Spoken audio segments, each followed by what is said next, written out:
Hi, I'm Karen Tweedie, and I'd like to share with you my mystery book, The Hidden Key. This story takes place in Virginia on the Eastern Shore, which is a very rural and beautiful area. This area also has lots and lots of history. I'm going to just tape one chapter at a time, and later I'm going to tape sort of a behind the scenes peek to show you a little bit about what went into writing this book. There are very few illustrations, so I want you to just close your eyes and let your imagination create the pictures. My dog Sammy is here listening, so you might hear her walking in and out. Let's get started. Chapter 1, The Auction. Like most girls her age, Megan was happy to be on vacation from school, but quite nervous about traveling so far for her vacation away from home. Besides, she wanted to be with her friends this summer. They had made plans to do all kinds of fun things like play softball and skate and just hang around together. But Megan's grandparents had invited her to visit them at their summer home in Virginia, and her parents decided that she was old enough to go alone. Her parents thought the timing of the invitation from Grandma and Grandpa was perfect, as Megan's father was going to be busy all summer after work in the evenings and on the weekends, working on building an addition to their home. And Megan's mother, an author, was in the middle of a book and needed plenty of peace and quiet. In fact, Megan's dad was building an office for her mom. He hoped to have it completed by the middle of August, when Megan would return home and they would all have a few weeks to spend together before school started again. Megan recalled her shock when her parents told her that she would be going to Virginia for the summer by herself. Despite her protests and tears, her bags were packed and she boarded the airplane early this morning. "We'll be landing in Norfolk in about 45 minutes, announced the stewardess. "The temperature there is already 89 degrees. It's going to be a hot one." Megan shifted in her seat and tried to look out the window. She wondered what Virginia looked like. This was her first trip to her grandparents' summer home. Megan's parents had told her many stories of their adventures growing up when both had spent summers with their families on the Eastern Shore. That was where they had met, in fact, at a summer camp more than 20 years ago. Megan hoped that her summer would be as much fun as her mother said it would be, but she was feeling rather jittery about the whole plan. She loved her grandparents and had just seen them when they came for a visit during the Christmas holidays, but this was different. She had never been away from home for more than an overnight at a friend's house and couldn't imagine being away for so long, for 2 whole months. She knew she would be homesick and miss her parents, but because they were always busy working, she imagined they would hardly notice that she wasn't there. The plane landed smoothly, and Megan quickly checked around her seat to make sure she hadn't forgotten anything. Her mother had reminded her over and over that she'd have to take care of herself this summer, and she wanted this vacation to start out on the right foot. She anxiously followed the other passengers down the long walkway and out into the terminal. "Megan, honey, over here," she heard her grandfather call out. Megan was relieved to hear her name and burst into a grin as she rushed over to her grandparents' outstretched arms. "How was your flight?" asked her grandmother. "Oh, it was fine." "Are you hungry, Megan? I thought we could grab a bite here at the airport while we wait," said Grandpa. "Wait? What are we waiting for?" she asked. "You mean your parents didn't tell you? Well, that's just like your mother. Always the mystery writer, that girl. We're waiting for your cousin Kendall to arrive. Her flight is due to arrive in just about an hour. That gives us enough time to eat something and start catching up. So what have you been up to? How was school?" Megan chatted with her grandparents over lunch and silently wondered about her cousin, Kendall. She and Kendall were about the same age, but they hadn't seen each other for many years. In fact, Megan really didn't know Kendall at all. They had been together a few times during family vacations when the girls were very young, but Megan had been too little to remember. Kendall lived in New Hampshire, very far away from Megan's home in California. Megan's mother and Kendall's mother were sisters, and they kept in close contact. So Megan heard stories all the time about wonderful things Kendall was doing. Unlike Megan, Kendall was a star student and seemed to do everything well. She hoped that Kendall's visit would be a short one. Megan was an only child and was used to being the only child around. Since she felt she hadn't seen much of her parents lately, she planned to spend plenty of time with her grandparents this summer, alone. Kendall closed her book and tucked it into her backpack. She glanced at her watch and saw that the flight was on time. She would be landing in a few minutes. Kendall was excited to see Grandma and Grandpa. Things had been difficult at home this past year, and Kendall needed this time away. At home, she had too many responsibilities.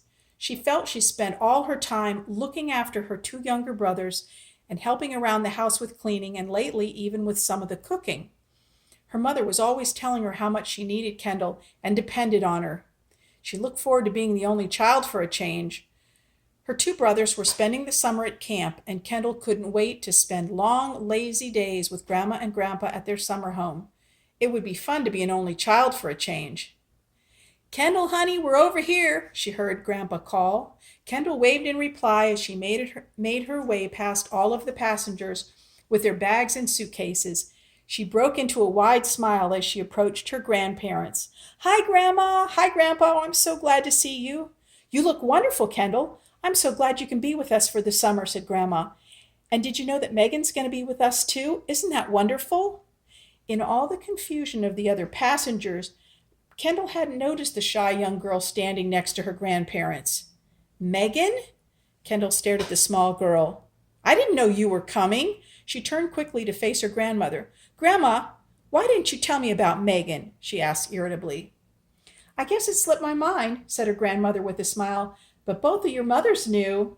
Those girls of mine are something else. I guess they wanted you two to be surprised. Well, let's go gather your things, Kendall, and then we can head back across the bay to the shore. I'm sure you're both tired, and I want to get you two settled in." Megan silently watched out the car window as they drove north to her grandparents' summer home. She marveled at the long bridge they crossed and the rugged stretch of land on the other side. Grandpa explained that settlers had lived on the eastern shore since the early 1600s, and before that, the only inhabitants were the Algonquin Indians. Early settlers from Jamestown came to the shore because of the plentiful fish and salt. "Many of the names of towns and creeks are Indian names," Grandpa said. She listened as Kendall and Grandma laughed and talked about all sorts of things. Megan realized that Kendall was as close to Grandma as she was, and she felt a twinge of jealousy. This turn of events, with Kendall showing up, had Megan feeling even more upset than she had been during her whole long flight. She was afraid that her grandparents would spend their time with Kendall, and Megan would once again be left alone. Kendall seemed to know what to talk about. After all, Megan's mother was always talking about how terrific Kendall was. Now Megan would have to spend the summer in the shadow of Kendall. "This is just great," she thought with a sigh. She was starting to realize that she spent an awful lot of time feeling lonely, and she was dreading 2 lonely months in a strange place.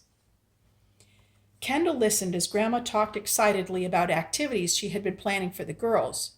Grandma loved all kinds of arts and crafts. She had been a teacher for years and was now retired. Kendall glanced at Megan, who was staring out the window. Kendall couldn't believe that her cousin was here. She had been looking forward to spending time with Grandma and Grandpa without the responsibilities of home. Kendall knew she and Megan were about the same age, but thought Megan looked younger and hoped she wouldn't have to babysit her for the summer. That would be all she needed. The next few days passed quickly. The girls were busy helping Grandma and Grandpa open up the house for the summer. That meant there was a lot of work to be done. Everything had to be swept and washed and carried upstairs and down. Megan loved the big old house. It was so different from her home in California. She loved her little bedroom at the top of the stairs. Kendall's room was just down the hall. On the third morning, Grandpa got up early and went to an auction. Grandma had errands to run, so the girls were left to themselves for the first time. Working alongside the grandparents they both adored, the girls had developed a tentative friendship and a truce. Neither had known that the other was coming, and they had both felt a little jealous about sharing the attention of their grandparents, but it was actually working out fine. Megan wasn't nearly as homesick as she thought she might be, and Kendall was more relaxed than she had been in a long time. The girls spent the morning sitting on the front porch, talking about their grandparents and playing cat's cradle. Megan thought Kendall was funny and was relieved Kendall didn't talk about school. Kendall thought Megan was shy, but found her to be interesting and fun to talk with. Just as they were getting up to take a walk to explore the neighborhood, Grandpa pulled up in his old pickup truck. "Got you girls something at the auction. Come on down and help me get it out of the truck," Grandpa called out. The girls watched as Grandpa lowered the back of the truck. "What is it?" asked Megan curiously as she looked at the big blue and white painted box. "It's a blanket chest, a real old one. You girls can use it to store your treasures in this summer. I thought we could put it upstairs in the hallway. I think it needs to be cleaned up a bit first, though." "Oh, great, more cleaning," groaned Kendall. The girls helped guide the heavy box up onto the porch. It was big and covered with years of dust and grime. "Ever been to an auction?" asked Grandpa. "No, not me," answered Kendall. "Me neither," said Megan. "Want to come back to the auction with me then? There are some real interesting things this time. Lots of stuff from a very old house in town. You might find something you like. Here's some pocket money for you two to share. You've earned it with all your hard work these past few days." "Thanks, Grandpa," said Kendall as she stuffed the bills deep into her pocket. "But I don't know how an auction works. I don't know what to do." "It's easy.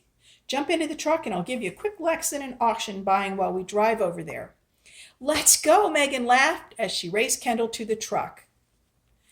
The air was warm as the girls walked slowly up and down the rows of boxes and piles of things for sale at the auction, some familiar, some strange.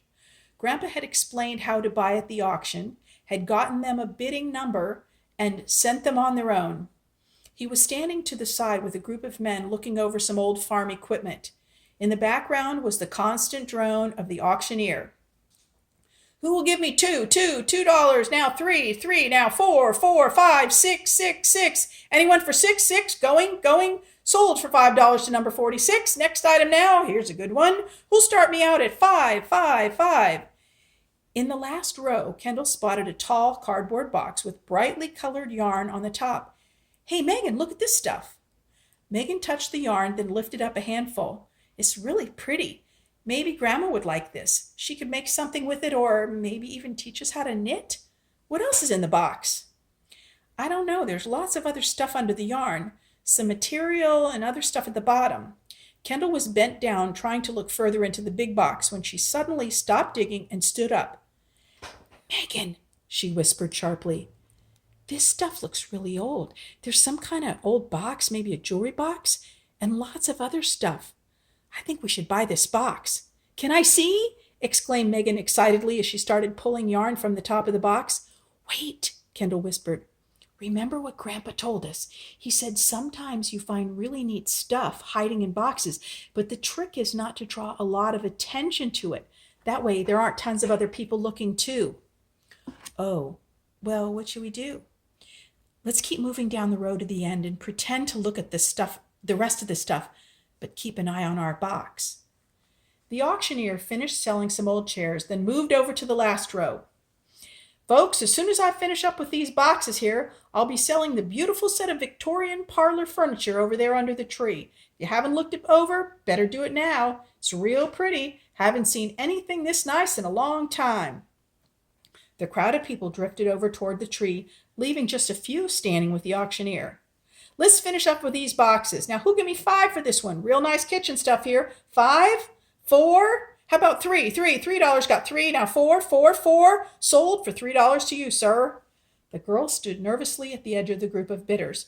Their box was coming up next.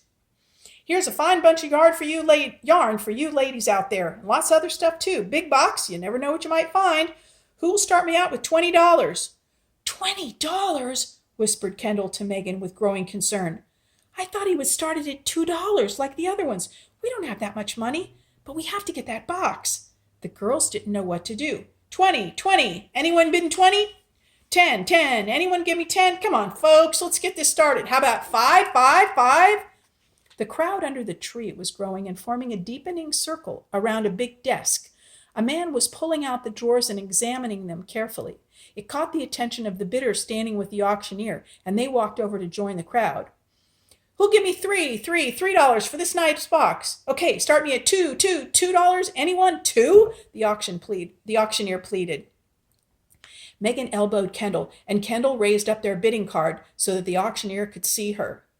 $2 now, I've $2. Anyone? $3? This is a nice big box here. You're missing out on some real treasures. Come on back over here, folks. $2, $3. The auctioneer signed. Sold for $2 to you girls. Got yourselves a real bargain there, ladies.